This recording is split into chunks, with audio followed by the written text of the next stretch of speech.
I was a global warming skeptic. I admit it. A 2°C temperature rise is going to wreck the planet? Seriously?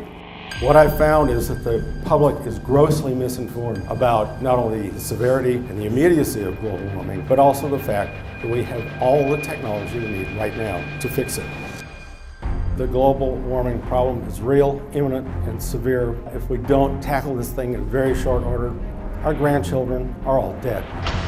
We can look forward to chronic drought, depleted aquifers, severe storms and flooding. Rising oceans will drown cities. What's going to happen to all the surface water? It'll evaporate. What's going to happen to all the crops they grow during the summertime? They're going to fry. The real and immediate killer will be rapidly rising temperatures. Look at a meat thermometer. Meat is cooked at 140 degrees. What happens to a small child or a pet that's locked in a car on a hot summer day? They're dead in a couple of hours. Year after year after year, because once we set this up, most of the planet will be largely uninhabitable. This is a game ender. The children being born today, if we don't get off this fossil fuel course, likely will see the end of civilization as we know it. When I realized this, I became terrified of the future they'll witness if we don't stop this fossil fuel thing in its tracks right now.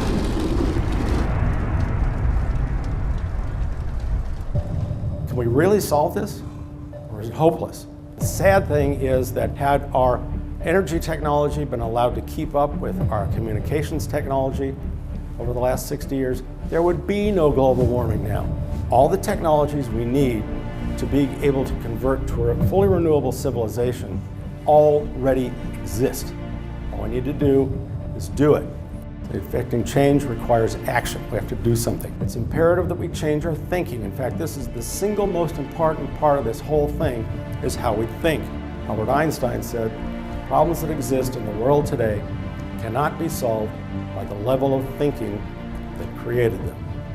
I wrote my book for the general public in terms that would make the topic easy to understand. I've had more than one reader tell me that this was the one book on global warming they'd always been looking for, but thought they would never find. Half the book deals with global warming and the technical solution to it. The other half of the book deals with the human element, because that's the critical factor that's going to solve this thing. This is what's going to make the difference and determine the outcome. And oddly enough, the global warming problem is actually mankind's greatest opportunity.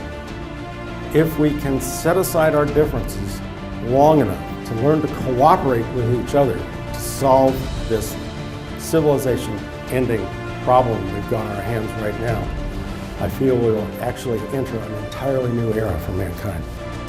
It's up to us, not them, not the next several generations, us right now.